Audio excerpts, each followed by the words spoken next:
Hi, everybody. Good evening. And welcome to the Academy of Natural Sciences of Drexel University. I'm Sarah Hertz. I'm the Vice President for the Public Experience. My job here is to make sure that any visit to the Academy is an engaging and memorable one. And we're delighted that you're joining us here tonight for the Metropolitan Revolution, Philadelphia as a Model for the Nation. This is a sold-out program, which is really exciting. We're expecting a lively discussion on how major cities like Philadelphia are addressing the many environmental, economic, fiscal, and political problems that our leaders in Washington have yet to solve. I'd like to steal the podium for a minute to tell you a little bit about the Academy. At 201, we are the oldest natural science museum in the Western Hemisphere. We are both a museum and an active research center where the interactions between humans and ecosystems have been studied for over 70 years. Just beyond these walls, we house and care for more than 18 million specimens, a veritable library of life on Earth. Since 2005, we've hosted more than 300 stimulating and engaging presentations on critical environmental and sustainability topics. I hope that some of you have been here before for some of these terrific discussions that we've had. We aim to be the leading venue in the region for encouraging dialogue in this important arena. Please consider supporting this work and much more by coming to the museum and, most importantly, becoming a member of the museum if you are not one already. We offer great benefits, including free admission and some really incredible behind-the-scenes tours.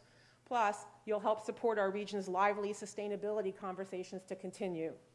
We were also just recognized by Mensa as being the second best science museum in the United States, which is really second only to the Air and Space Museum. So that was a little gloat, and I hope you'll come see what they were talking about. And now for the technology update. Please put your phones on silent. We are on Twitter at CEPANSP and all the other Twitter addresses in your program. And if you are tweeting about tonight's event, please use the hashtag MetroRev. We'd also really appreciate it if you would take a minute at some point to fill out the evaluation that's inside your program. It really helps us plan better and more engaging programs for the future. It's now my pleasure to introduce this evening's moderator. Oh, yes, shameless pitch for the book, please, which will be on sale after this evening's presentation in the shop, along with many other wonderful things, but this evening's discussion and book is available here, and I'm sure there will be other shameless pitches throughout the evening, but I wanted to be the first. Okay. And so now I will introduce this evening's moderator, Diana Lind. Diana is the Executive Director and Editor-in-Chief of Next City, a nonprofit media organization dedicated to connecting cities and informing the people who work to improve them. We're lucky that Next City's home base is here in our hometown of Philadelphia. Thank you for coming and enjoy the discussion.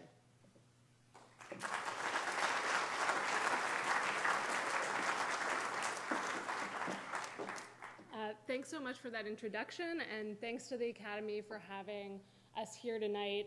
Next City and the Academy have partnered on numerous events, and they are really the leading venue here in Philadelphia, in our opinion, bringing together hundreds of people for topics and events like this one. In case you don't know of Next City, just a little bit of an introduction. As mentioned, we are a nonprofit media organization dedicated to informing people working to improve cities, and we do that through daily blog posts that cover topics ranging from economic development to urban water infrastructure to arts and culture and other topics. We also publish a weekly long-form series of investigative, in-depth reports that's called Forefront, and that's available by subscription. And lastly, we try to spread best practices by hosting events like this one in Philadelphia and around the country. What's so great about events like tonight's event is that they're a great opportunity to hear from some of the country's best thinkers and practitioners, and tonight's event is a perfect example of that. So I'm excited to moderate this evening's panel, but before we get to that, I'd like to introduce Don Hinkle-Brown. Don is the president and CEO of the Reinvestment Fund, also known as TRF. It's a national leader in rebuilding America's distressed towns and cities through the innovative use of capital and information. The organization has nearly 30 years of experience and has invested $1.2 billion during that time. Don leads a staff of 75 highly skilled lenders, researchers, developers, and other professionals, and is himself widely recognized as an expert in developing new programmatic initiatives, raising capital, and investing in catalytic projects that create access and opportunity in low-income urban communities. TRF is headquartered in Philadelphia, and many of you may be familiar with some of the projects it has financed, including the Crane Arts Building, the Fair and Square Market in Chester, the Fresh Grocer at Progress Plaza, and the upcoming Paseo Verde development in North Philly. So with that, please join me in welcoming Don Hinkle-Brown.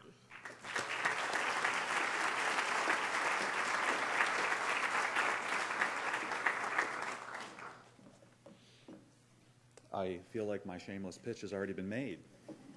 Thank you very much. I never thought I would be able to stand at a podium and thank the Academy. Thought I would get that in there before everyone else.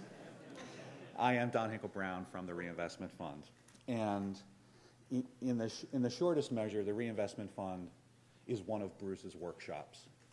We use money and data and analytics to further urban development in lots of distressed places.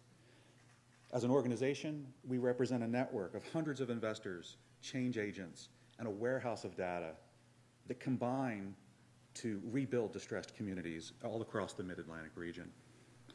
We invite you to invest in your local communities. You can find out how to at trfund.com. And we invite you to examine your communities at policymap.com. I met Bruce in 2002, some time ago, and he was traveling the nation as he is today. Then he was telling us about the city of Louisville and the county of Jefferson in Kentucky, and how this incredible thing was about to happen. They were going to merge. And we all listened to him like he was telling us a bedtime story, because it was like, these things never happen, right?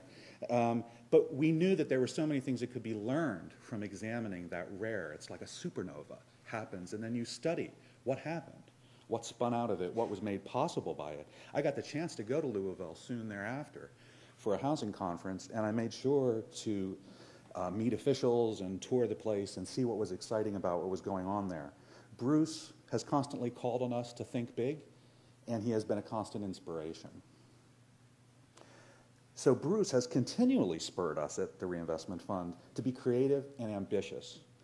He's challenged us recently to better define areas that lack fresh food access, and that's benefited the country as we've published the low access supermarket study. Presently, he's partnering with us to illustrate the potential of innovation zones and innovation clusters in cities where they can reinvent and repattern themselves for opportunity. So, allow me to introduce Bruce Katz, the Vice President of the Brookings Institution, the founding director of the Metropolitan Policy Program. He has served in President Obama's transition team.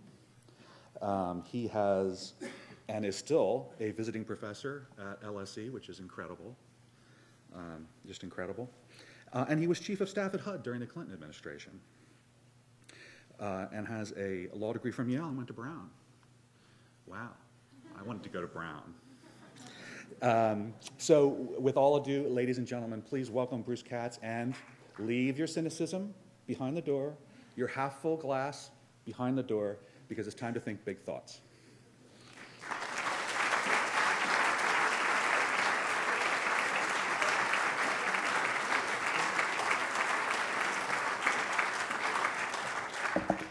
Well, evening, everyone. First of all, just a huge thank to Don and the Reinvestment Fund. I mean, this organization is really at the vanguard of market innovation and neighborhood regeneration, and have been so for a long time, and we have learned so much from you. So thank you. Thank you to Diana Lind and Next City for your thought leadership and, you know, this sort of daily information about, again, exciting things that are happening around the country, but also insights from the field. It's a pleasure to be here with my co-author, Jennifer Bradley. And I also want to thank the Academy because, and we'll be joined by Mark Zandi, and I just saw Mayor Nutter, so it's just wonderful to be here among friends.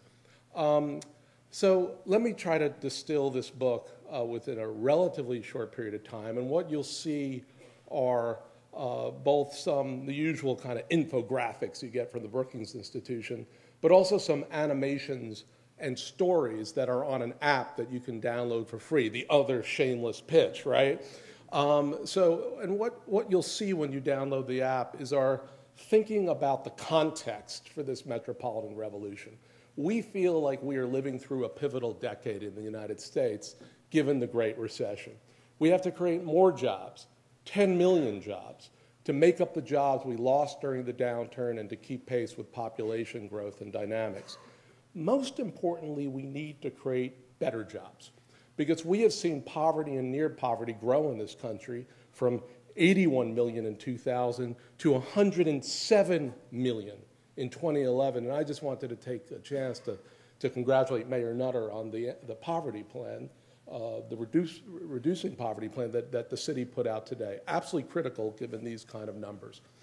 You know, our thinking at Brookings over some period of time is we now need to purposely think how to restructure our economy from one that was characterized by consumption and debt and speculation and waste pre-recession to one that is fueled by innovation, ideas and manufacturing, powered by lower carbon and advanced energy, driven by exports and global engagement. And if we actually build that kind of productive, innovative, sustainable, resilient economy, we can create more and better jobs and have a country which is rich with opportunity. Now, in theory, to do that, you'd want to have a national government, right? The reality is we find a national government which, like Elvis, has essentially left the building, right? It is mired in partisan rancor and ideological polarization. So you see the quote from West Virginia Senator Manchin, that the biggest threat to our economy is the American Congress.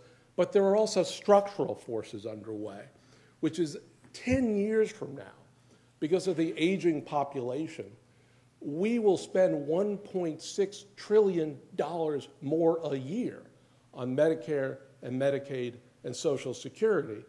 And that will make it very, very difficult for the national government to continue its sizable investments in infrastructure, in advanced R&D, in housing, in education, in skills. The list could go on and on and on.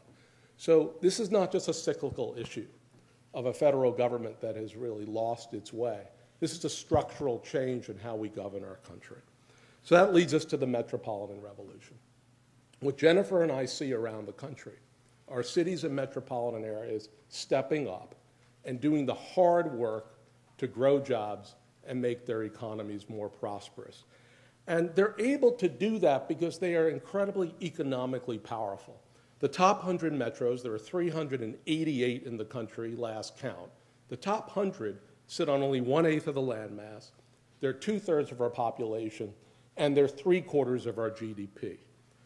But most importantly, on those indicators, the levers of competitiveness, the things that drive economies, skilled workers, patents, innovation, advanced industry, infrastructure to move goods and people and energy and ideas, they're 75, 80, 85, 90% and above of the national share. There is no American economy. What we are a network of powerful metropolitan economies who really are now at the vanguard of policy innovation. And what's happening in these places is they're beginning to change how they operate. Listen to this. For decades, the United States built its economy on debt and consumption. For cities, this meant throwing public money at sports arenas and stealing businesses from their neighbors with tax breaks. But what about after the game? You can't build an economy around beer and hot dogs. And what happens when the businesses you stole leave for a better deal somewhere else? The Great Recession was a wake-up call. We forgot the fundamentals. Productive and innovative growth drive consumption, not the other way around. Smart metro leaders are going back to basics, investing in infrastructure, making manufacturing a priority again, connecting small businesses with investors in new markets, helping workers get the skills they need. If metros get the basics right, the beer and hot dogs will follow. So that's our subtle message. And what this book does is tell stories. It tells stories of Denver and Los Angeles making sizable transformative investments in state-of-the-art modern transit as a competitive play, as an environmental play. It tells the story of philanthropy and business coming together in Northeast Ohio to get behind their small and medium-sized manufacturing firms so they can sharpen up their business plans and attract private capital and retool their facilities and retrain their workers for new products. It tells the story, and I'll go into a little more depth about the Applied Sciences District, which is New York City's game-changing initiative to set a platform for technologically driven growth over the next several decades. It tells the story of Portland, right? Weird and crunchy Portlandia, right? Which over time has doubled exports in the last decade and actually is now seeking to be the place that provides sustainable products and sustainable services to the rising cities of China, India, and Brazil.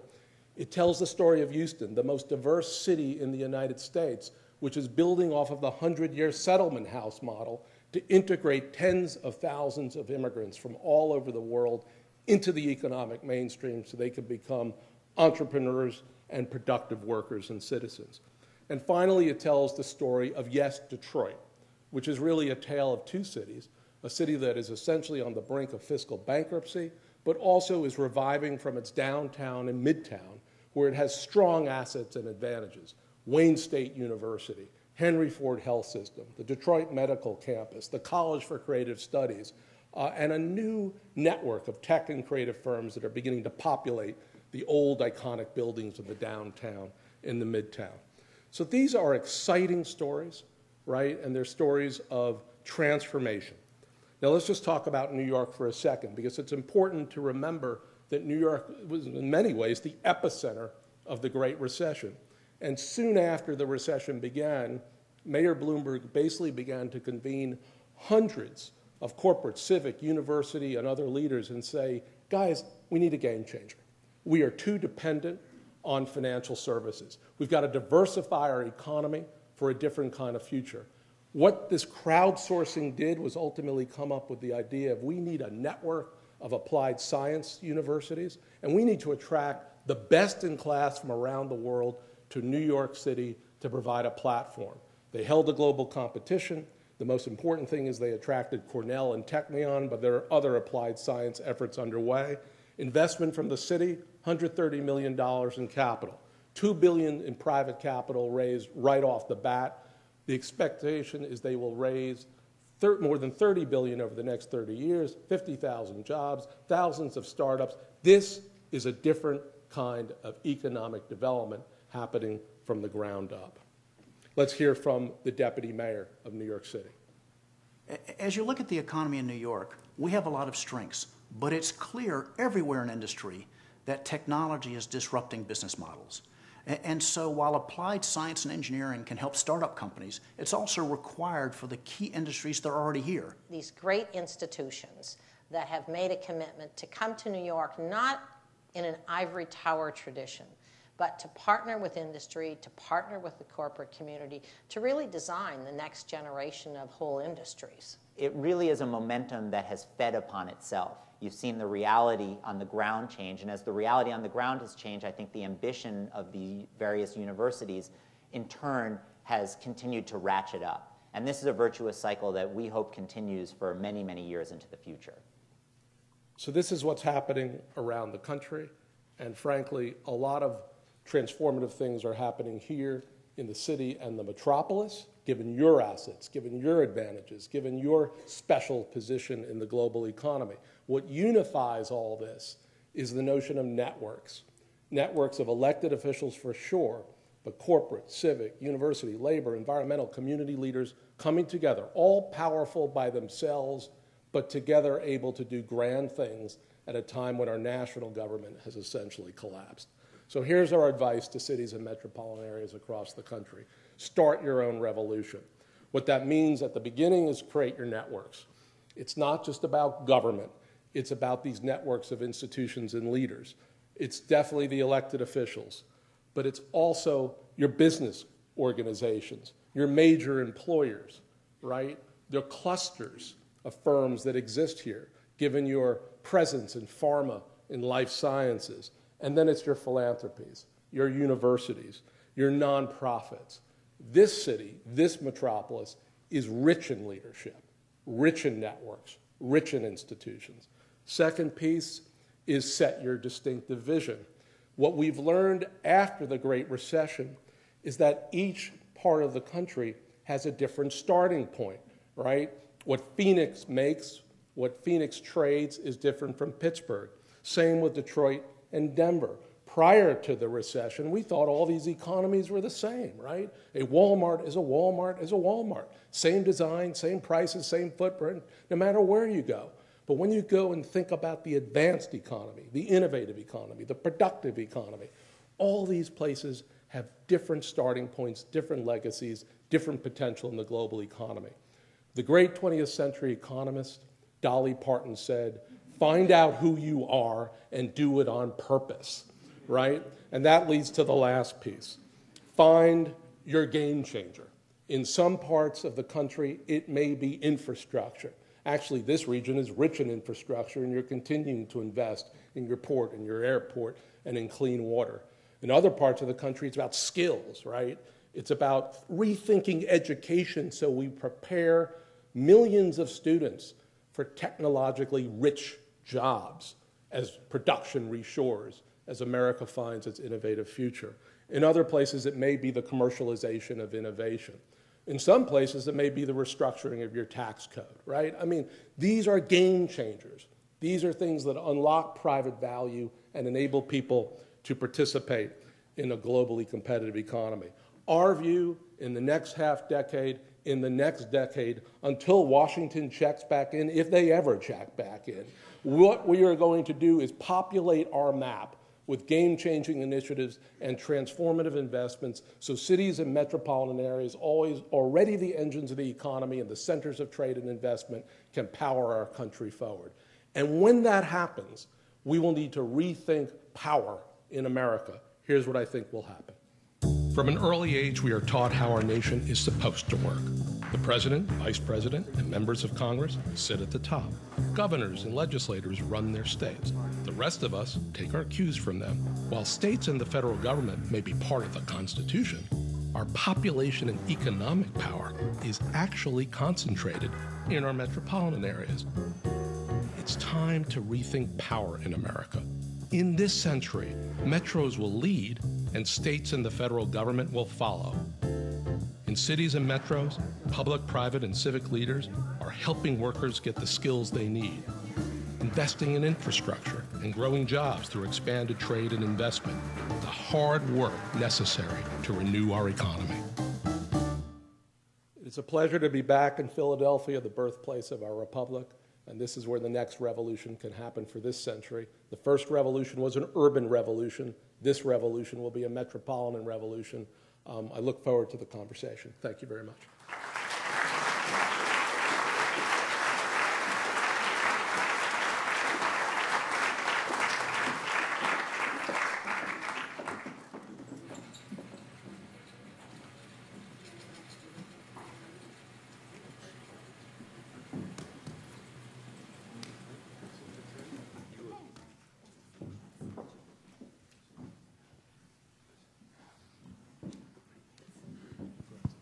Thank you, Bruce, for that great introduction to tonight's topic. We're going to dig a little bit deeper into the concept of the Metropolitan Revolution and also specifically talk about Philadelphia. But before we get to that, I'd like to just introduce the panel here. So at the far right, we of course have the Honorable Michael Nutter, Mayor of Philadelphia, who is thick in the middle of his second term. Some of the most well-known and innovative initiatives that have been introduced during his administration include the city's sustainability plan, Greenworks, the community policing program, Philly Rising, and just today he launched Shared Prosperity, a new plan to fight poverty. Mayor, we're very excited to have you here.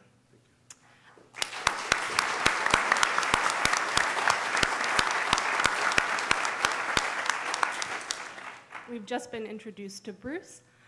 To his left is Jennifer Bradley. She's a fellow at the Brookings Metropolitan Policy Program and co-author of the Metropolitan Revolution. The book and her work in general explore the critical role of metropolitan areas in the country's economy, society, and politics. A former attorney, she co-authored Supreme Court briefs that affirm the constitutional powers of local governments.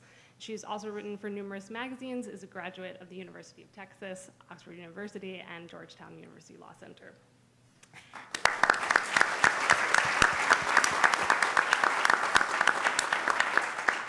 And to my right is Mark Zandi, chief economist of Moody's Analytics, where he directs economic research. He's co-founder of economy.com, which Moody's purchased in 2005.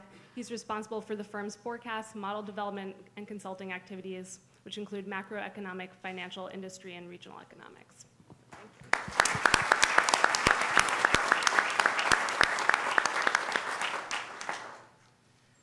So I'd like to start off with the mayor, and noticed on Bruce's presentation that there were a lot of cities up there, but Philadelphia wasn't. And I wanted to ask... I noticed that too. That's the sequel. It'll be better than the first, like Godfather Part 2. So I I'm wanted going to make you an offer you can't.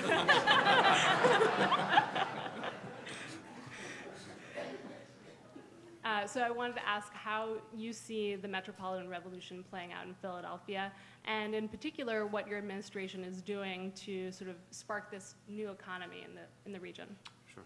Diana, thank you very much. Good evening, everyone, and Bruce, great presentation. I want to thank you, of course, and Jennifer for writing this book, and I think more importantly, at least for us, being here in Philadelphia to talk about this. I don't know whether you're doing this all around the country, but we're certainly excited that you're here, and of course, love working with you and Brookings. As Diana mentioned, I am to the far right, but strategically, for your purposes, I am to the far left. So that's why I'm sitting where I'm sitting for the visual. Philadelphia. No, people in the center usually get run over. I'm gonna have a position and often get run over. No, I mean there's nothing wrong with being in the center, but I like having strong positions and just sticking to them. People in the center get things done, though. Philadelphia, of course, has a tremendously diverse economy, but I think as literally just got back yesterday from San Francisco talking to some venture capital folks, we have to recognize we have a number of great strengths, and Bruce and I'm sure Jennifer through the book touched on those. So you know that 30% of the jobs in Philadelphia are tied to education and medicine. We have 101 colleges and universities in the tri-state area. We have 5 medical schools. 1 out of every 5 doctors in the United States of America is trained in this city or region. And so healthcare, life sciences, biopharmaceuticals are all great strengths. We do a tremendous amount of research in Philadelphia. Penn is, I think, depending on who you talk to, first or second largest NIH grant recipient in that area. The reason I was in San Francisco talking to venture capital folks is that as great as we are on the research side, we have not done as good a job on the commercialization side of that research and creating new businesses, as some other places have done. I'm not trying to replicate Silicon Valley or the great things that are going on in San Francisco or Boston. We're Philly, and whatever we do, we're going to do it the Philadelphia way anyway. But there is something to be said for what's going on in other places. And so I think a part of this revolution is acknowledgement that we have a growing and thriving entrepreneurial class. Earlier today, cut the ribbon for a company, Curelate, a brand new company in Philadelphia, started with 3 employees. They hired their 22nd person today. They've been in business for about 8 months or so, and they've had 4 different locations now, with 4,000 square feet of space because they're growing. But finding capital to invest in these businesses and really giving these startups, especially out of a college or university, much like you see at Stanford or Harvard and Cambridge, et cetera, et cetera. There is a model out there. I think we have something to offer in the marketplace to build on that strength in education and medicine, commercialize it, turn it into businesses with jobs and economic vitality, and don't be distracted by, not everyone's going to be a doctor, and not all the jobs are at that high end. Even in that industry, there are many entry-level and middle-level jobs, but they are good jobs. They are good wage-paying jobs. They're good family-sustaining jobs, and it will be a part of the strength of this city and this region. And I think we can take a major place in the commercialization and research and economic development area from a business standpoint. That's going to be a part of the growth of the future of this city. So the mayor is talking a little bit about how the economy extends far beyond the walls of City Hall into venture capital and financing. Mark, I didn't mention in your introduction that you're a board member of TRF. And I noticed in Bruce's presentation, he was talking a lot about how there's a network of leaders who have an impact on the economy, that drive the economy. I was wondering how you see major institutions like TRF, like the health and sciences industry in the city, having an impact on Philadelphia's unique position in the national economy and the global economy, so on. Yeah, well, I also want to thank Bruce and Jennifer for the opportunity to be able to be here with you. It's a real pleasure, and I haven't had a chance to really dive in yet, but the mayor says he's going to read it on his vacation. So I plan to do the same. Yeah, right. Nice. To really dive in. Yeah, I am on the board of TRF, and I just want to say it's an unbelievably interesting organization with tremendous potential because it marries private capital, resources from banks, private investors, with public resources at all levels of government. Federal government, tax credits. It's worked with the city quite a bit. Sure. And with the state on fresh food financing initiatives. Absolutely.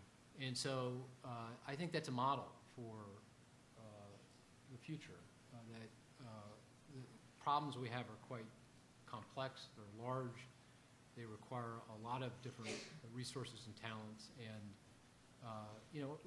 we've kind of compartmentalized the private sector and government, thinking them as being separate, and that if we try to mix the resources from both, we will do damage to the economy.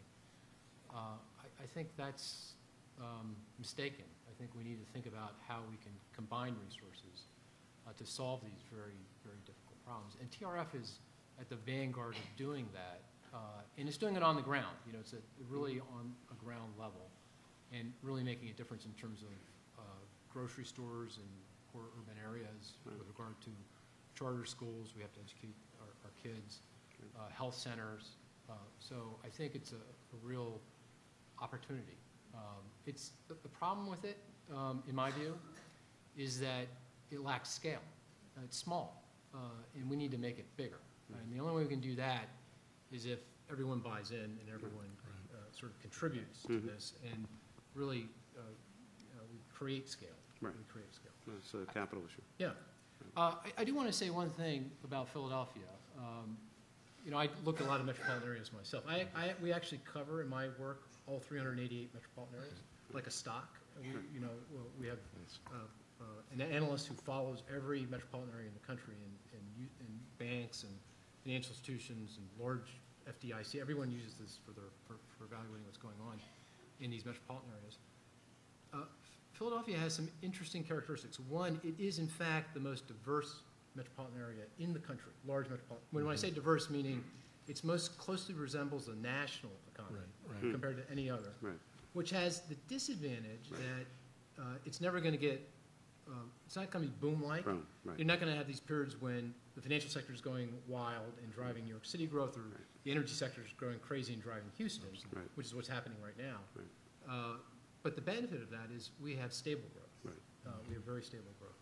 So I think Philadelphia has some significant advantages in that regard. The one thing we don't really do well here, I think, in my view, is how we define a metropolitan area. Right. So when I go to Austin to speak, and the Chamber of Commerce asked me to come into an auditorium, there's 50,000 screaming people, right, all screaming with the same voice. Yeah. In Philadelphia, it's not one place, it's many places, and we don't really coordinate with the rest of the metropolitan area. Philadelphia City, we think of it as separate from what's going on in the suburban ring. And we really, I think, if we're going to make this work, if we're going to be a big metropolitan area, a global metropolitan area, we've got to figure out how to come together and coordinate our activities more broadly. Really think about this as a metropolitan area, not a city with the Although, Mark, if you're, if you're, really feeling bad that you don't have that kind of reaction, I can take you to some meetings with me, and you have a whole lot of people screaming at you. So, I mean, if that's what you're really looking for, I can hook you up on that. I'm sure I don't feel your pain. Yeah, right. Well, some would say that one of the bigger challenges, rather than sort of the fragmentation of the region for Philadelphia, is sort of the high poverty rate in the city. And when I listen to the Metropolitan Revolution, it does sound, very high skilled, very high tech, and I wonder how it actually plays out in a city like Philadelphia, where half of the city's population has low literacy levels, 25% or more live below the poverty line. So I'm wondering, Jennifer, if you could talk a little bit about, in a city like Philadelphia and others like it, how does this sort of Metropolitan Revolution vision of this new economy really play out? I want to draw on two examples that are in the book that I think that Philadelphia can learn from. And one is this sort of double header of both regionalism and an intensively sort of skills-based, not necessarily super high tech, but these STEM jobs that require what we call high school plus, not necessarily your BA or your MD or your master's degree jobs. If you go to Northeast Ohio, there's a network that works with all 4 major metropolitan areas, so the Cleveland, Akron, Canton, and Youngstown metros. What happened in Northeast Ohio is philanthropies understood that their economy was sort of slowly deflating like a balloon, and they needed to do something to recharge the economy because they'd lost tens of thousands of manufacturing jobs, and all of the philanthropic investments that they were making in arts or culture or poverty reduction weren't going to make a difference at scale unless the economy kind of got traction. So these philanthropies got together and started funding intermediaries that linked up the innovation that was happening in Akron Health Systems, in the Cleveland Clinic, in the great universities in Northeast Ohio, with entrepreneurs who were looking to start companies, and with manufacturers, the people who knew how to make things. These intermediaries also helped manufacturers get away from their dependence on the auto supply chain and pivot to go from making windshield glass to making solar panels, to go from making tires to working in other kinds of polymers. The results have been pretty dramatic. Over the last 9 years, this group of philanthropies have leveraged their investment to create about $2 billion of new investments, about $333 million in new payroll, and about 10,000 new jobs. They're showing that, and these good gains are accelerating over the last 3 years, so giving us the sense that there's a lot of momentum going on here. And I think that's a great example for Philadelphia because they started with what they had. They started with a strong manufacturing base. There has not been a surge in BA attainment. There has not been any sort of new social force coming in. It's the one-by-one activity of people getting good jobs in manufacturing, again, with a high school and some training on top of it, or with a community college degree. And the Metropolitan Revolution isn't just about high tech and hipsters in New York, or exporting cool green stuff in Portland. It matters for Northeast Ohio. Bruce mentioned Detroit as one of the places that we see the Metropolitan Revolution happening. We see an innovation district emerging in Detroit. And again, the mechanics of the story are quite similar to that in Northeast Ohio, although it is more city-centered. In about 5% of the city's land mass has about 40% of the jobs. That's almost identical to what you've got here in Center City, Philadelphia. It's also got a lot of the institutions, the hospitals, the tech centers, the business incubators that are generating jobs. These are also, there's some tech, but there's also small manufacturing. So I think once we understand what a game changer can be, that it doesn't necessarily depend on a place being, as the mayor said, the next Silicon Valley or even the next Austin, we can understand. You can't, in a way, a place like Philadelphia or Cleveland and Northeast Ohio or Detroit have a greater sense of urgency about the Metropolitan Revolution. You guys know that you need a game changer. You guys know that you need to take the assets that you have and harness them to a turnaround to bring the poverty rate down, to create more opportunity along the lines of what the mayor has proposed today. So we think the Metropolitan Revolution, far from being irrelevant to these kinds of places, is especially relevant. I think that model that you mentioned is great and makes a lot of sense in a room full of people really interested in policy, but it isn't. I mean, part of the reason why a lot of cities have focused on Starbucks, Stadia, and stealing business is because those are great headlines to say, right, you've been able to get X company to move into the city.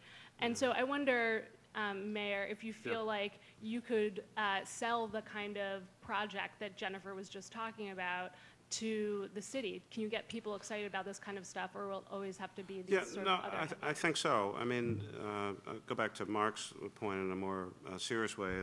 So an idea that I directly stole from Mayor Daley a bunch of years ago, and I said if I ever became mayor, I'd want to do this, which goes to the whole metropolitan issue. So in Chicago, 272 cities, they're mostly city-type governments. We have a number of different things. We have cities, counties, towns, boroughs, et cetera. The mayor created the Metropolitan Mayor's Caucus. And so I said, if I ever became mayor, I'm going to come up with something. It's going to have a really cool name. I'm going to spend a lot of time with focus groups, et cetera, and created the Metropolitan Caucus here in Philadelphia. It's Philadelphia, Bucks, Chester, Delaware, Montgomery counties working together, all those county commissioners or county council members, in an effort to try to bring more cohesion to the region. It's the recognition that the 5 counties out of 67 in Pennsylvania, those 5 counties are responsible for 40% of the economy of the entire state. And also having our neighbors around us understand that we do have some level of importance, and it's not just about please send us money, send us more money, send us more money, that we're actual contributors to the Commonwealth, and actually the 5 of us send more to the state than we get back. And so we're a net contributor to the overall economy of the Commonwealth of Pennsylvania. I think that people in this city recognize the importance of the region, and increasingly, folks in the region, notwithstanding sometimes some of the politics that takes place here, understand that as the city goes, in many instances, so goes the region. And we've had some benefit from that. We clearly can do a much better job. And there's also healthcare, pharmaceuticals, life sciences, et cetera, in the surrounding area as well. So our region, generally people talk about the 5 counties. Then we get into the 8-county region that starts to bleed over into New Jersey. Some talk about 11 or even 14 counties to capture Princeton and the top of Delaware. But at its heart, it really is kind of the 5 of us and popping across the bridge into New Jersey as the region. We need a more cohesive strategy. There's no question about that, and recognizing what our strengths are. Manufacturing is not dead in Philadelphia, although it's not what it was in the 1950s. We don't make everything. We're not exactly the workshop to the world, but we're trying to get folks to move from what they had been doing into new industries that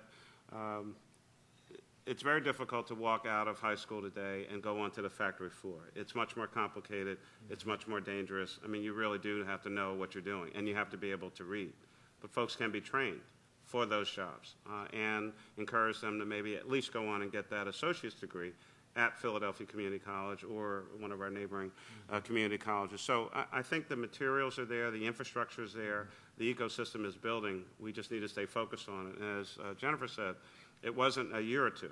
It was a series of years by a series of folks getting actively engaged, involved, the philanthropic community, the CEO community, the business community, and people living, who are from those neighborhoods, committed to a plan over a period of time. Mm-hmm. And I think that's a really important point about the region understanding the value of the core city. A lot of times in metropolitan areas, the suburban jurisdictions are comparing themselves to the center city and saying, well, we're doing better than the central city. They lose sight of their comparison to peer metros in the United States and around the world. We also tell the story of Denver in the book. What Denver's business leaders realized is that when they were looking to entice a business to, put a U.S. Headquarters in the region, or when they were trying to do economic development, nobody gave a damn about the difference between Denver, Aurora, Littleton, and Lakewood. They were looking at the region as a whole and its assets as a whole. When Denver decided that they were going to compete as a region and they were going to say to a company, come to the region because we've got these great resources, and once you've decided on the region, then we'll try and work out, all right, do you want to go here or there? They understood that if a company is located in one place, its workers increasingly will live throughout the metro area. Their spouses, who are also likely to be in the labor market, will work throughout the metro area. That has been so successful for Greater Denver that they've kept doing it for about 20 years. They compete as a whole. They don't necessarily, that doesn't mean everybody loves each other. That doesn't mean that they agree on everything, but it means that they understand they do better when they work together than when they're fractured. Detroit's suburbs think they're doing okay compared to the city. They're not doing as well as they would if the region were strong. Since we're in the city of brotherly love. So just one thing I wanted to add, because I think this issue that you raised about, is this revolution inclusive? I mean, is this about equity? Is this about reducing poverty? I go back to those numbers I put up before, which should be the starting point of every conversation in our country. We went from 81 million people who were poor and near poor to 107 million in 2011. Why don't we talk about this every day in the United States? And again, I commend you for what you put out today, because it's only at the city and metropolitan level are we talking about the need to reduce poverty. We think that the STEM economy in the United States, science, technology, engineering, and math, is much bigger than people think. We think it's 20% of our economy, and actually it has the potential to bring people in high schools or community colleges with the right technical skills into it. Good jobs, good wages, good benefits. But it means what we need is a race to the shop, right, along with a race to the top. Remember shop, right? Remember trade, remember craft? Yeah. We lost that in the United States because we thought somehow we were going to be a post-industrial economy, generate ideas, then have the Chinese produce everything. Well, you know what? We still are an advanced manufacturing economy, and manufacturing is interlinked with innovation and services more than ever before. And for a large number of our kids, what they really need are these alternative paths, right? And we can call it whatever we want to call it, career and technical services. We used to call it vocational education. This is where we need to invent. I don't think it's going to happen out of Washington anytime soon. It's going to happen in cities like Philly, in the older suburbs, and then rip across the country. Yeah. I mean, let me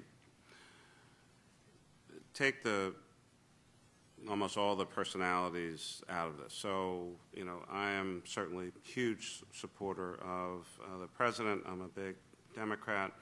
The politics in D.C., the things that we deal with on a daily basis, Terry Gillen's here as our Director of Federal Relations, Federal Affairs, rather.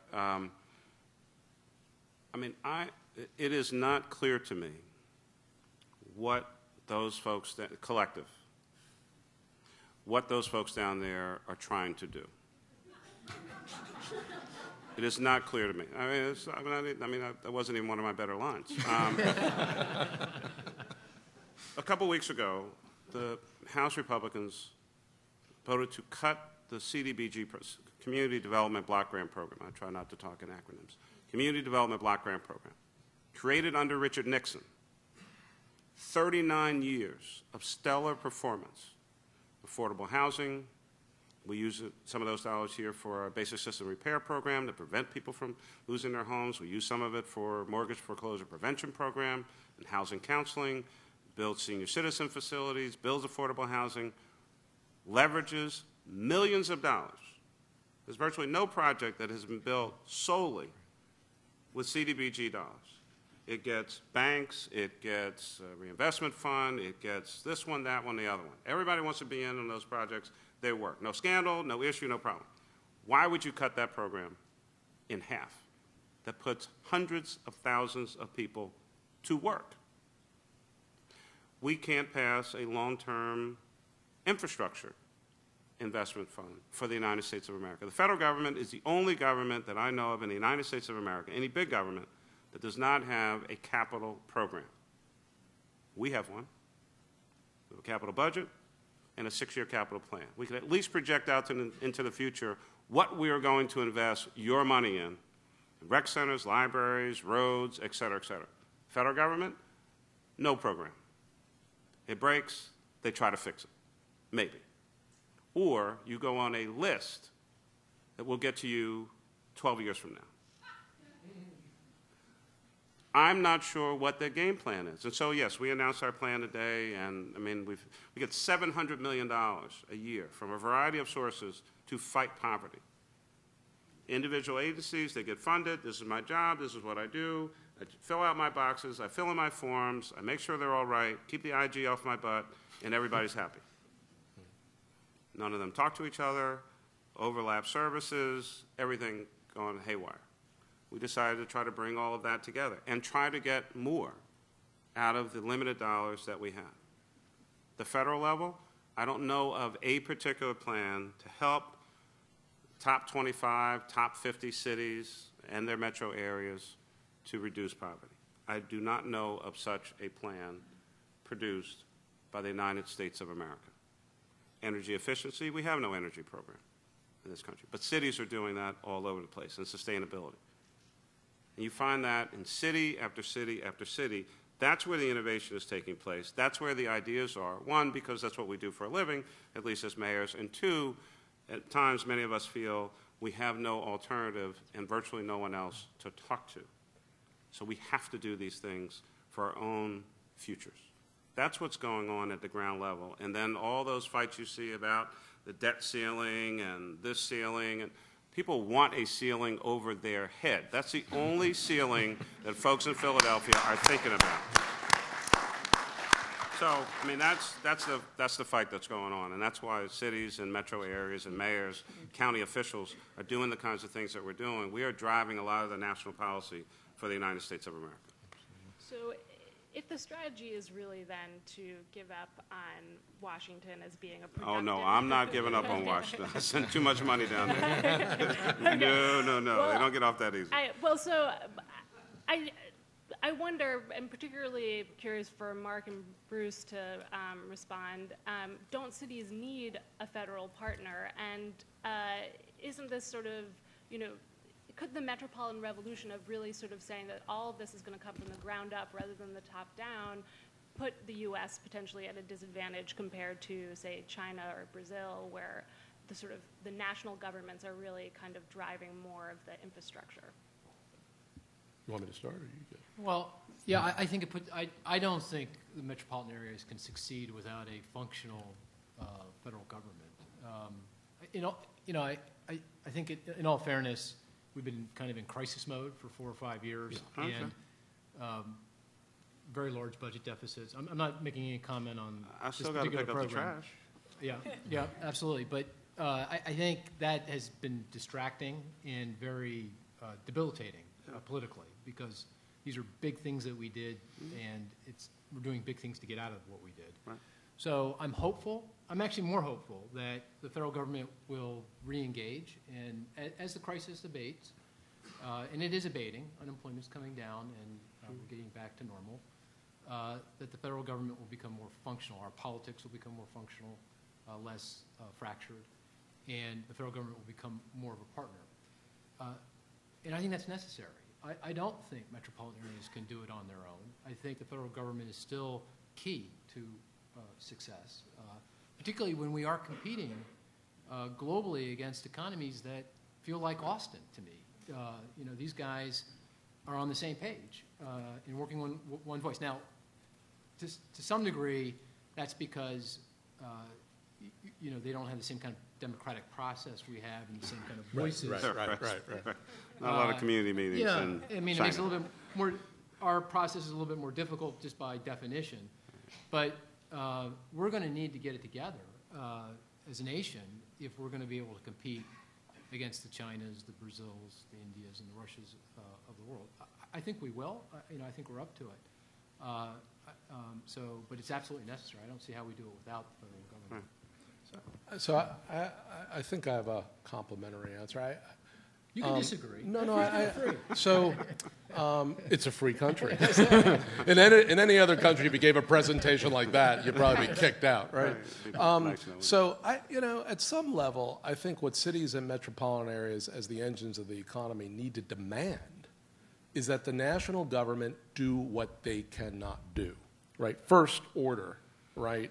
Protect the borders, secure the food supply, create common markets, strike intelligent trade deals, provide a safety net, right, for our citizenry, not just for the elderly, but for the poor and the near poor.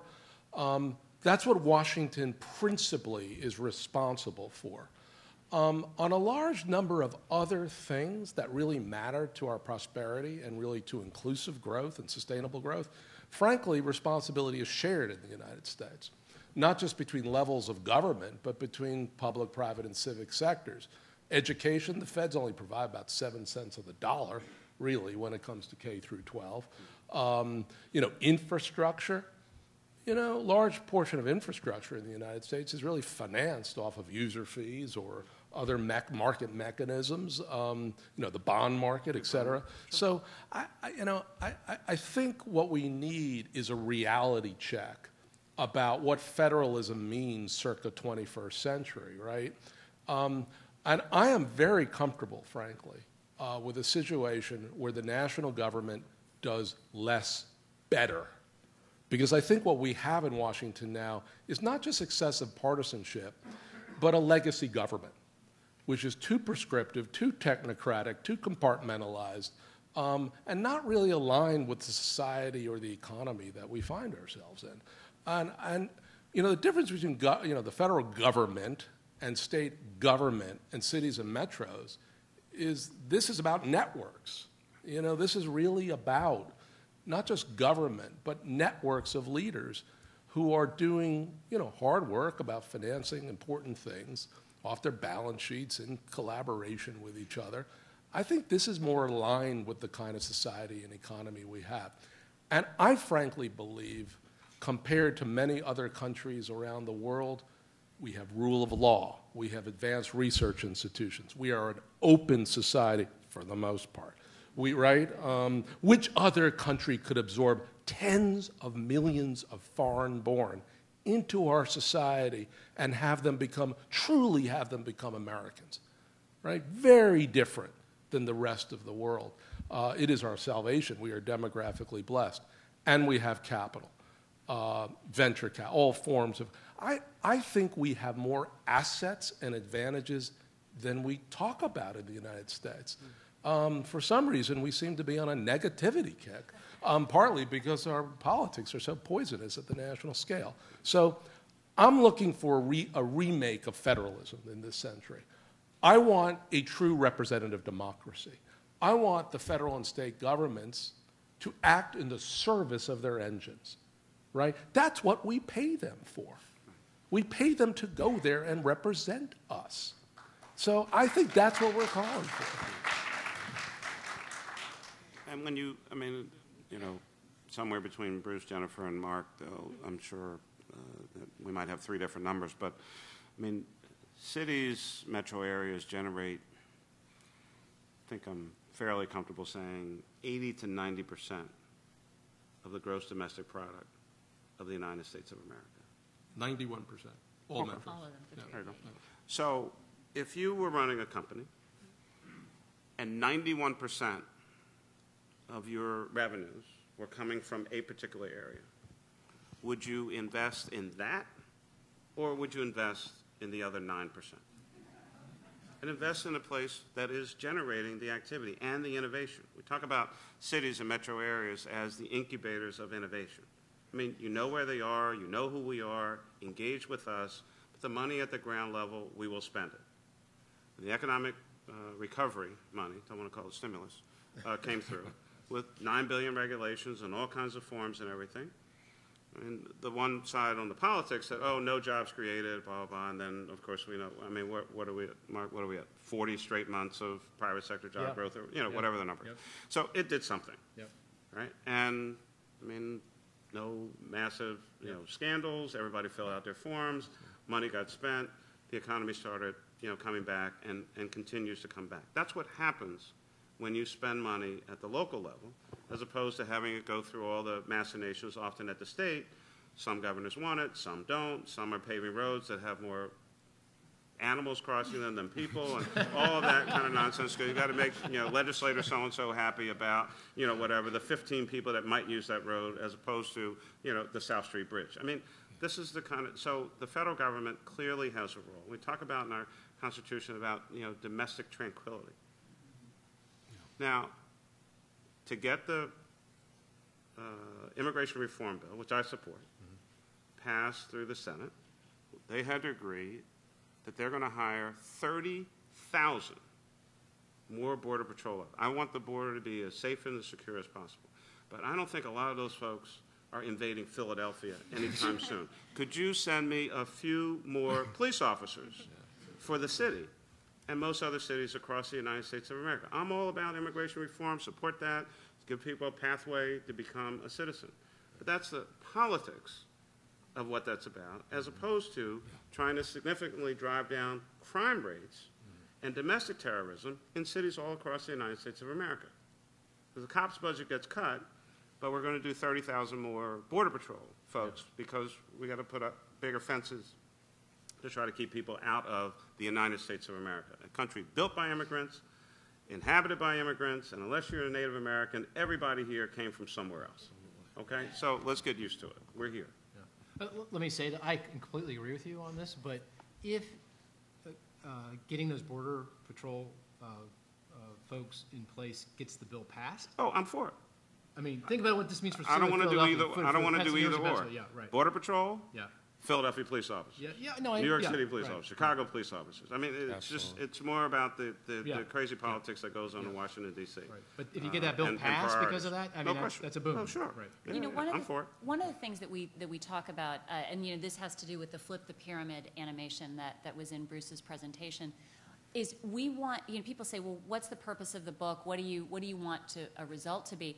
I want people, and I think Bruce agrees, we want people to read the book and say, you know, we actually do see that problems are getting solved at the metropolitan area. We do see that at the local level, who's a Democrat and who's a Republican is less important than who's getting stuff done and who's making smart compromises to advance our economy or solve problems. And you know what? We're not seeing that at the federal level. And unless we start to, we want to raise people's expectations of politics.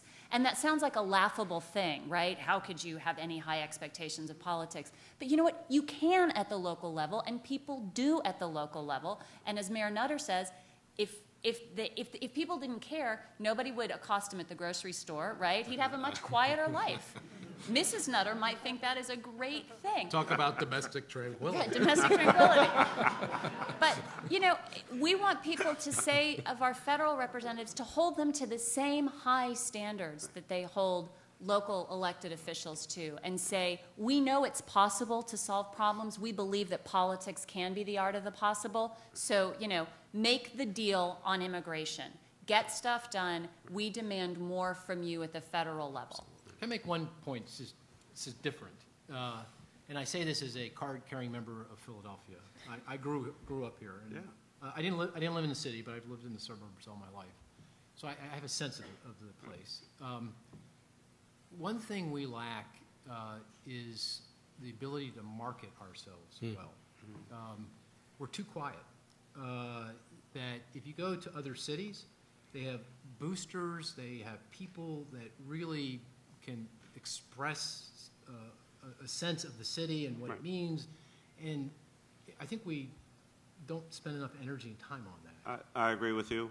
I would only add to that unfortunately, whether it's our day-to-day commentary or with regard sometimes to the Fourth Estate, we're also just much more negative about ourselves and our own expectations of ourselves than virtually any other city that I've ever visited. I've only lived here in Philadelphia my entire life. And every time I go to another city, I always get the local newspaper. I want to see, just how harried and hassled the mayor is in the city that I'm going to. Some days I talk to my colleagues and I feel so much better about my own situation here. But we are just at times inherently negative and quiet. But God forbid we would champion something positive going on here. I often say that if let's be positive about this upcoming season. If the Eagles were to go and win the Super Bowl, a typical Philadelphian would say, well, that's nice, but they didn't beat the point spread. What? Let us be a little more positive about ourselves and some of the stuff going on here.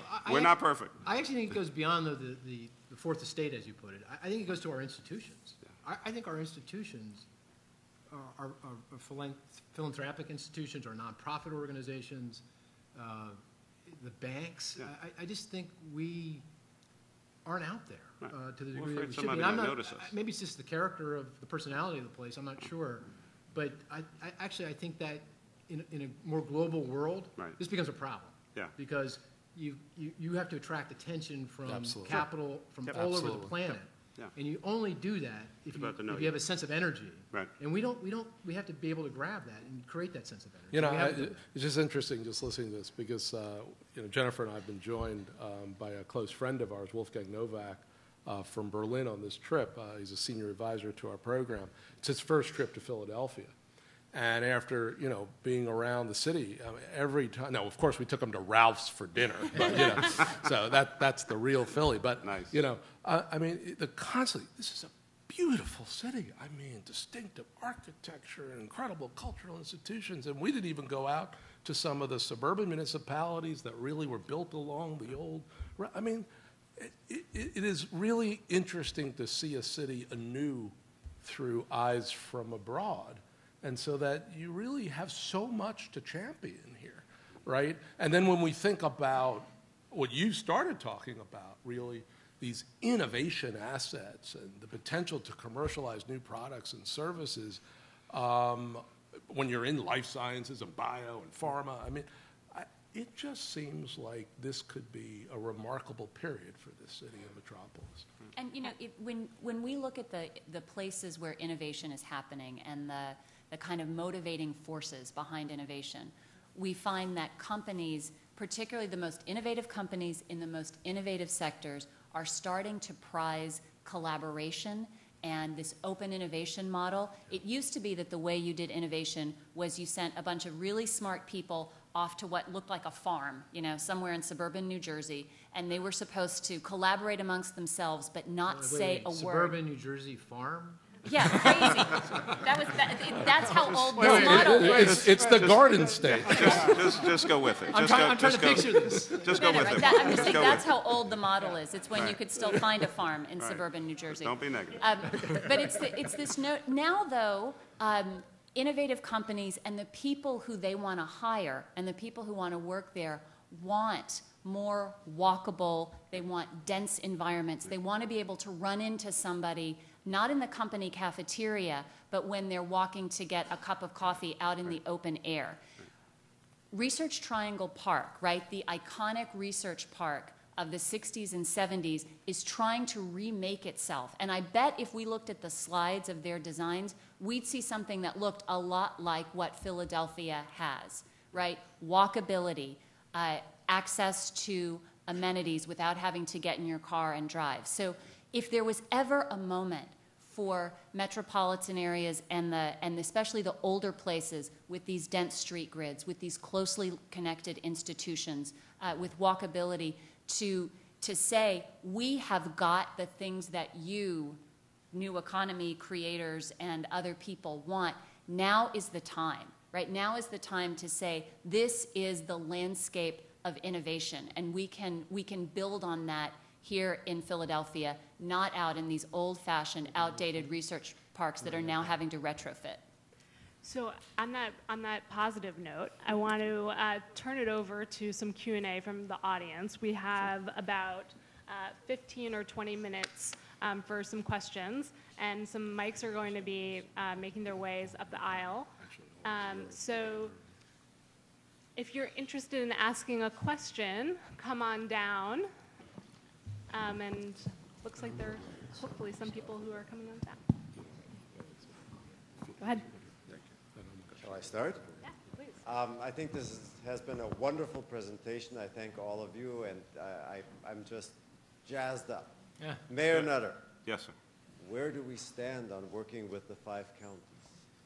I mean, you started, this was a conversation you started at the beginning of your first term, and we haven't heard much of it.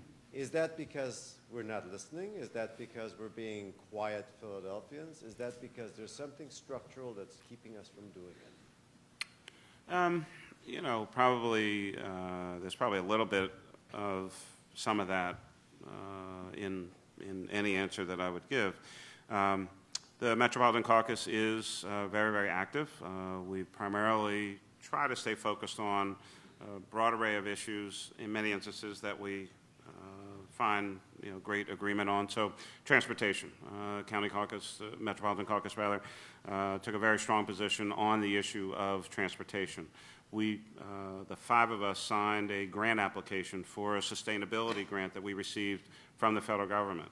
Why? Because the 5 of us were all in, and that grant is still going on. On the issue of open space, economic development, we partner in a lot of areas, so something that was mentioned earlier. So when I came into office, I made as a policy decision that I was not going to actively, aggressively try to steal business from the 4 counties around us. Bad politics, you get a whole lot of hurt feelings, and it doesn't lead to cohesion. If someone wants to move to the city, that's my job.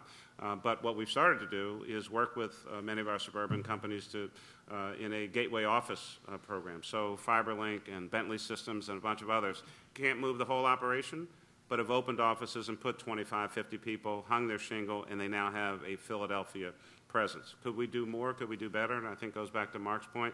It takes constant marketing, constant talking about it, constant focus, and again, a much more positive outlook about what's going on in the region. So it is active.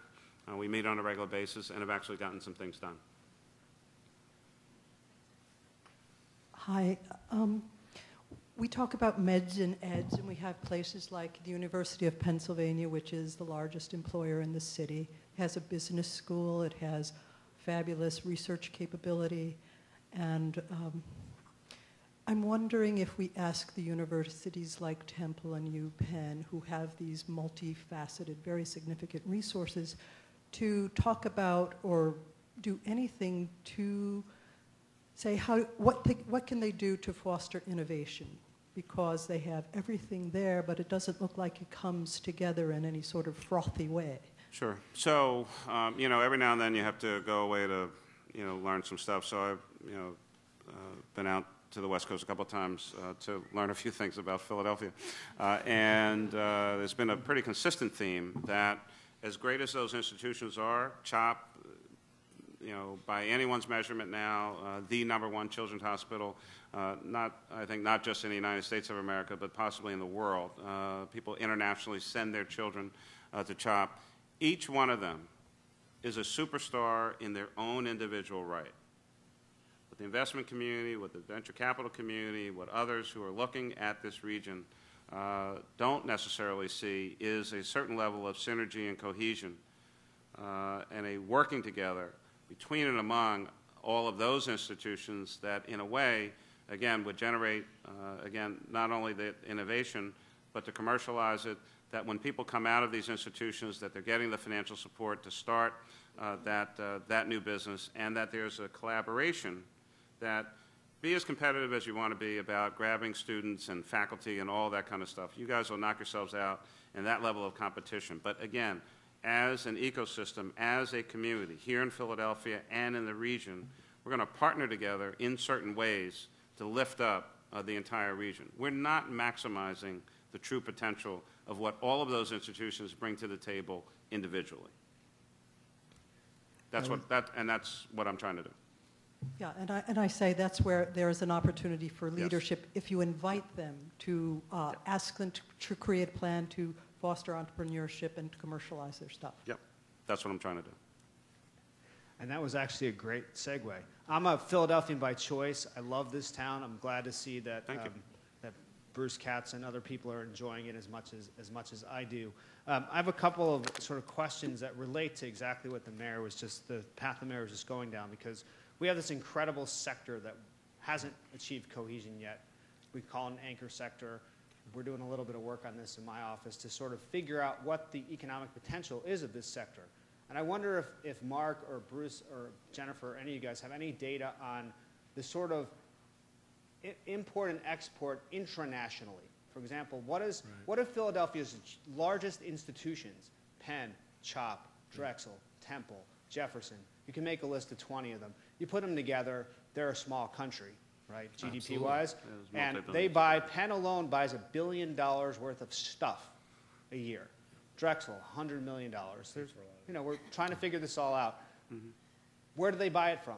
They can't even tell you, except Penn. Penn is more advanced than this. So you put all that together, you've got an incredible potential engine of growth right there, which is what Cleveland's doing, what Detroit's doing. I think Philadelphia's problem, other than our lack of civic pride, which is annoying, is that we're not quite as screwed as Detroit or Cleveland. Right. We haven't reached the point. We haven't reached That's the point. a technical term. You should come to the Brookings Institution. Completely technical analysis. Yes, right.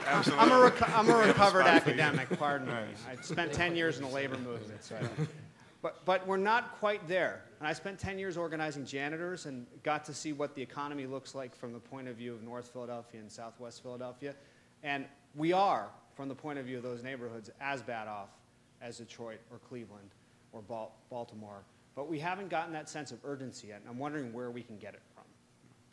Yeah, I tend, again, to see the world through these asset eyes. I think what you lay out here is obviously, the low-hanging fruit, frankly, of these great anchor institutions and their procurement and how to ensure that more of that is captured for growth within the city.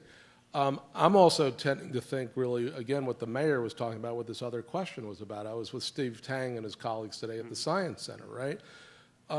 My God, there are so many places in this country and in the world that would kill for your platform here, right? Of these great anchor institutions and hospitals that literally have the potential to crack the code on disease after disease after disease, and then become the place that can catalyze the next products, the next services, right? I mean, the one thing you can be sure in the world, right?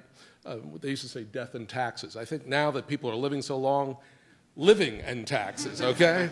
And so be the place, right? Be the place, given these incredible assets and given these companies and firms and entrepreneurs that are within the city, on 202, in Jersey, down into Delaware, be the place that really becomes the problem-solving metropolis, right?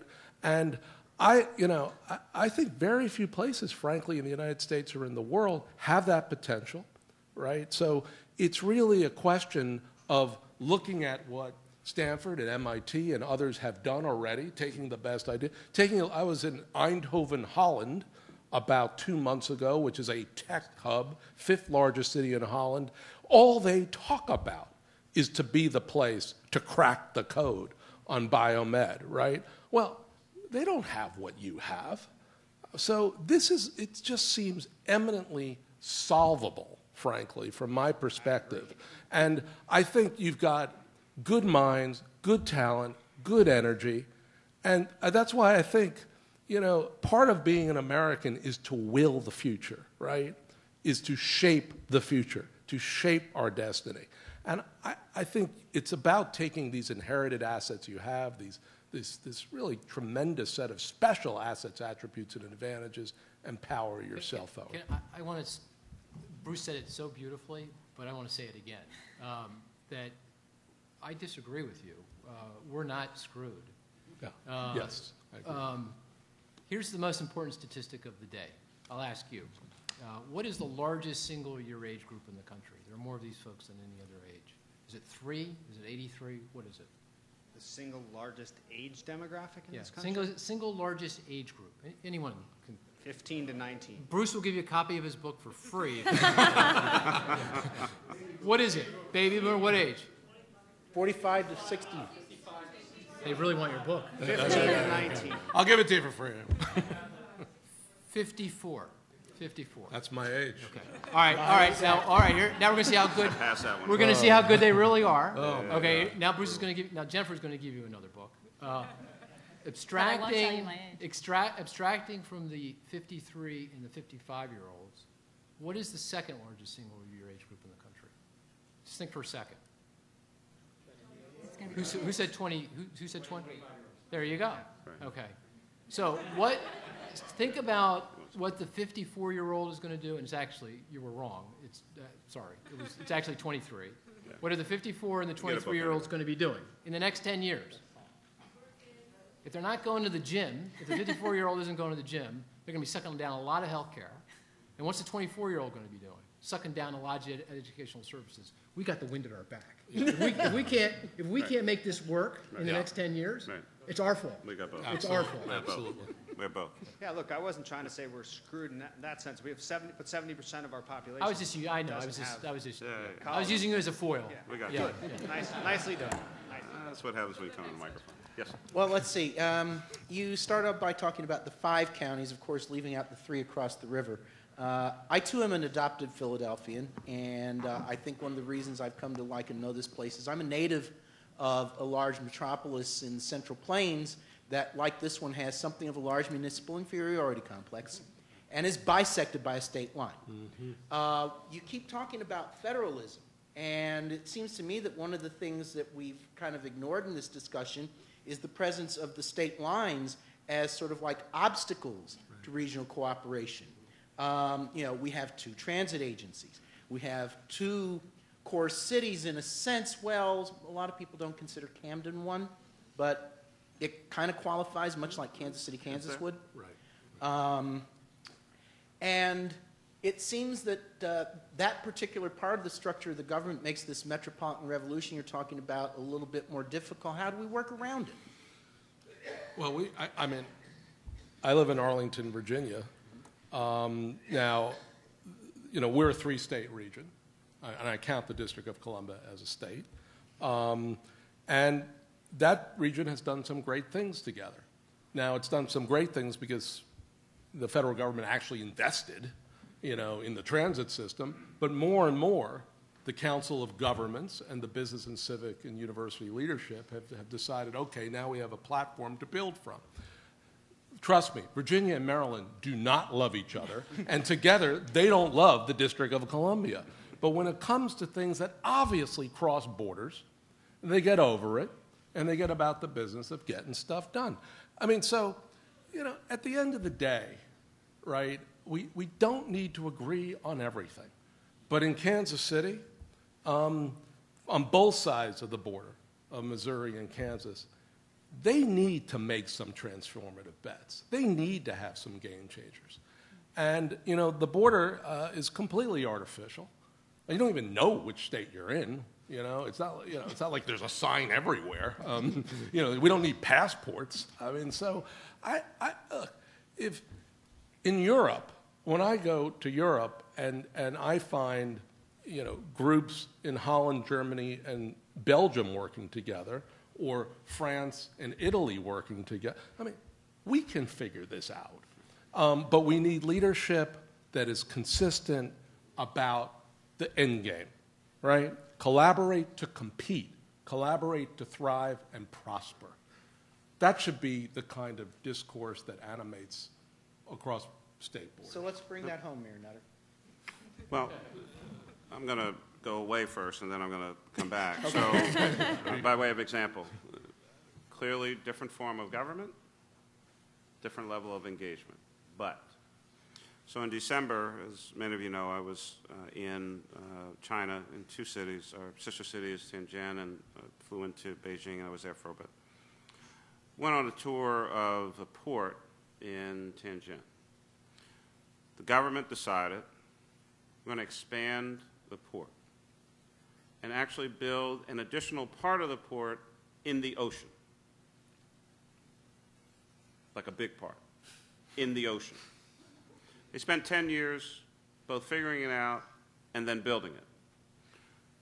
During about the same 10-year period of time, we spent 10 years debating whether or not we would dredge the Delaware in order to allow bigger ships to come up, in a massive fight between Pennsylvania and New Jersey. You know how many jobs will come as a result of dredging the Delaware, or the fact that ours is one of the only ports in the United States of America that has the ability to grow and expand? Everyone else is pretty much at capacity. So we have 200-plus acres that is now out to bid, with companies trying to figure out how do we expand the port of Philadelphia. More fruit, more freight, more activity. In an area that has an airport right nearby, 3 rail lines, and I-95. Who else has that? No one. But we spent 10 years debating whether or not we wanted to deepen the Delaware to 45 feet to allow bigger ships to come in. So that was between 2 states. So we have some challenges, and I did not leave out the 3. I talked about the 5-county region, the 8-county region, 11, 14, depending on who's in the conversation. I think these, I don't know what's going on between the current 2 governors of Pennsylvania and New Jersey. I don't know that there's a whole lot of engagement one way or the other. I just don't know. But clearly, there is a need for New Jersey, Pennsylvania, New Jersey, and Delaware. Again, much like the 5 or the 8 or 11 counties, if the 3 states worked in greater partnership, we would compete with virtually any other region in the world. So we have about 5 minutes left for 7 people. questions.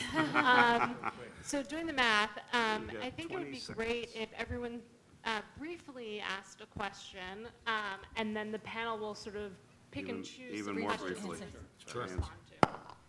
I was impressed by your emphasis on networking with the business community and the civic community and the government. And I'd like to ask the 2 Philadelphia representatives what they think about the Economy League's efforts to just do that. I think my quick response to that is it was the Economy. Oh, sorry. It was the Economy League's report that showed that the 5 counties provide 40% of the economy of the entire state. Yes. And I think that that is significant for us, and we have not championed that particular fact enough. I was going to suggest people Sure. can just quick ask your question, and then This is the lightning round.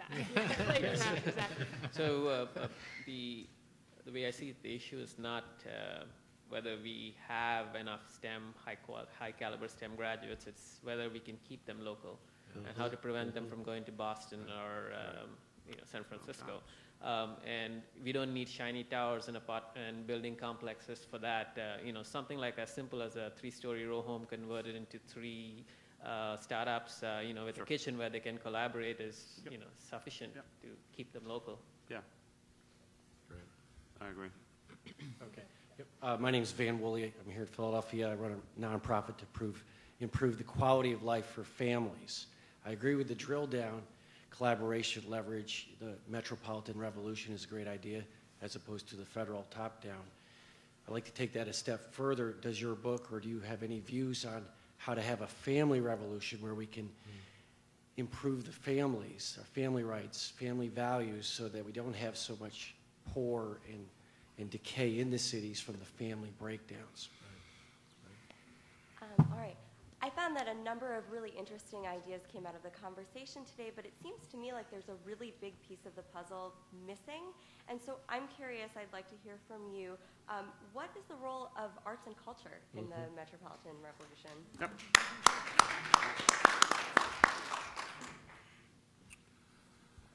My name is Jasper Jones, and Mayor Mike really knows me. My question relates back to what the President said in 2008, that we're not at prosperity now. To return to prosperity, we must convert to hydrogen, fix our education system to educate the people in the new hydrogen technology industries, and fix our healthcare system so we have a wellness care system. My point is that we have the hydrogen technology off the shelf to do this. So my question is to Mayor Mike, when are you going to work with me to make this happen, since the funding is non-recourse funding? Okay. Good. Hello. The presentation talked a lot about, or mentioned that how mandatory funding is increasing at the federal level and discretionary funding is decreasing. But we see the same thing happening at the local level with our school district, with our city budget, pensions, healthcare costs are taking an increasingly large portion of our budget. So how do cities really innovate given the same structural challenges as the federal government? The last word. As you know, Mayor Nutter, we have over 40,000 vacant lots throughout the city and a number of other vacant structures. We don't really have an accurate count on them. And while that's a huge problem, it's also a huge opportunity at a time that we're poised for growth. But we have a system of policies in the city that make it very difficult to get those properties, back into productive use. And I'm interested in hearing the vision for how we use those lots as an opportunity for development and not a drain on our economy. Okay, so a variety of topics here. Do you want to start off by maybe, do you want to take it? Yeah, I'll talk about the family question. One of the things that really dazzled me spending time in Sister Cities Park was how attractive that was to families. I even went into the hotel across the street to get a quick drink, and I noticed that there are step stools for little kids in the bathroom so that they could wash their hands. And as somebody who has had to wash a lot of toddler hands, I really appreciated that notion. I think the key thing to family sustainability is money and time. And when we talk about this STEM economy and how it's not just for the PhDs and the MDs and the MBAs, but for people with an associate's degree or high school plus, I think that having employed people within families, people with jobs that pay good wages, that have decent benefits, will have a profoundly family strengthening effect, right? If you've got two earners in a family in $50,000 to $60,000 a year jobs, that is going to be a more stable family. I also think that people don't appreciate enough the time component that strengthens families and the importance of having good connections between where you work and where you live, even if it's not in the same jurisdiction, being able to get to some place quickly and efficiently. Nothing is going to reduce the quality of family life like a 2.5 hour commute, right? That affects childcare, that affects length of school day, that affects the amount of energy and time you have to invest in your child, to help with homework, to engage in the community. I think that metropolitan areas that can get this part together, that can say that we have both the jobs that you need and the kind of transportation infrastructure, the kind of thoughtful connections between work and life. And again, this encompasses a whole lot of issues like the suburbanization of poverty and understanding what's happening with poor families out in the suburbs where we don't expect them to be. Those are two critical issues. And I think that, again, a place like Philadelphia with a functioning transit system, with a high potential STEM economy, could be a place that shows that cities and metros can be for families again. I'll take a couple, I think were directly for me. On vacant land, our efforts are primarily geared toward ultimately having an open front door for land, either acquisition or transference. We are holding much too much property in the city's inventory by a number of different agencies. We're trying to knock a lot of those silos and barriers down, ultimately having a land bank The Redevelopment Authority sells properties, PHA sells properties, public property sells properties, and we need to do a much better job at creating one entire system for all those properties, getting as many of them out of our inventory as possible. And the only big reason for us to hold properties is for site assemblage, if you're trying to do some large development or it is a planned development, but we should not be the largest landholder in the city of Philadelphia. It does us no particular good and certainly is not generating any tax revenue. We're fixing a lot of totally and completely broken systems, and we will solve this particular problem. For the gentleman on the hydrogen, which we have talked on numerous occasions, I have tried to do my best to point you in the direction of our well, you got to let me finish. Our sustainability and energy folks. The only thing I know about hydrogen is that 2 hydrogens and an oxygen gets you water. That's everything I know about hydrogen. So I understand that. No, what you need to do is talk to the folks who actually know something about the business and the industry, and I'll be glad to talk to you about that. There was a question over here about shrinking resources, whether it's schools, healthcare, costs going up, pension costs. This is and will continue to be the great challenge for the city of Philadelphia. Pension and healthcare costs alone now consume about 25% of the entire city budget. That's before we pick up a bag of trash, fill a pothole, put an officer on the street, water in a swimming pool, or books in libraries. And those are issues, obviously, between us and our public employees, but ultimately, you are the ones, the taxpayers, who pay for those costs. We need changes in both areas, and that is what that larger, more public discussion is all about. These systems are not sustainable, and these costs will continue to go up. We only have one big pot of money, and if we're spending more and more of it on pension and health care costs, we're spending less of it on after-school programs, workforce development programs, less money going to our schools, and less services that go to Jennifer's response about how do you keep families together. In many instances, is about the quality of services that we can provide.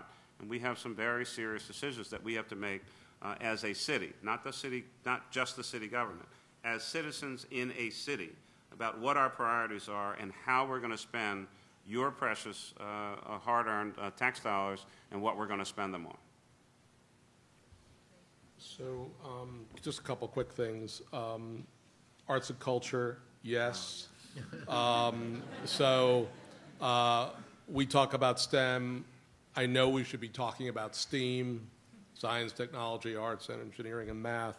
We haven't mapped it in the way Brookings likes to map things, right? So we have a little analysis to do here. Last year we did some work with the National Endowment for the Arts. We need to really dig on this, but I completely buy it. It is really part of the innovative economy. 40,000 jobs, fourth largest sector of the economy in Philadelphia, arts and culture.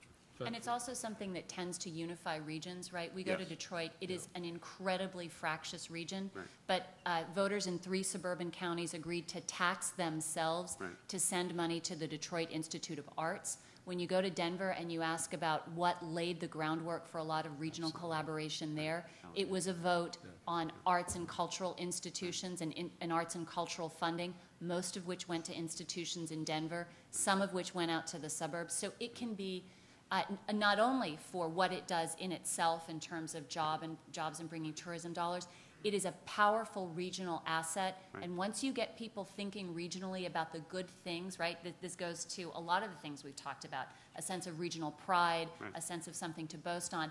That stuff is contagious, and it rolls and rolls and rolls. And so I'm really glad that we had that you reminded us to talk about the power of it. Allegheny County as well. And in terms of Boston, San Francisco, and the competition, my sense is you've got certain price advantages here, right? This is what Steve and I talked about today at the Science Center. So you got this incredible platform that can really be the foundation for innovative growth, inclusive growth, and then, one of your added advantages, right, is the price comparison between a Boston, San Francisco, and a Philadelphia. Use it, exploit it, brand it, communicate it. And when the last piece, Did you stay here? Yeah. The last piece is this innovative finance thing. I mean, this is part of the MO of TRF, frankly, right? I mean, we need to have like constant hackathons. I really like the notion of hackathons, partly because you stay up all night until you find a solution. But I mean, this is what's going to happen in this country. I mean, across the board in different areas of domestic policy, we are going to have to figure out different ways of financing and then delivering things that we are used to doing through public goods. And if any country can do it, we can do it. Absolutely. Right? Market mechanisms, value capture, public-private finance. I mean, area by area, will be different. There's no cookie-cutter approach. But I think what's going to happen in the United States is different cities and metropolitan areas are going to innovate on this central issue of finance, and then it's going to spread through the system. It's going to scale up in the private and civic sector. And this is going to be an incredible decade of innovation on this front. You know, innovative finance pre-recession was a lot of nonsense, right? So this is true innovative finance. And let's just get about the business of doing it.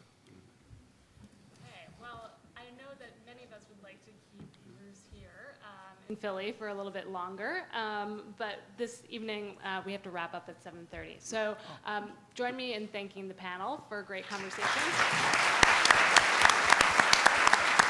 Congratulations on the book. Best of luck. Really, best of luck. No. Are you kidding? Yeah, easy. No joke. Yeah. And books are available for sale outside, and the app is available for download. Thanks.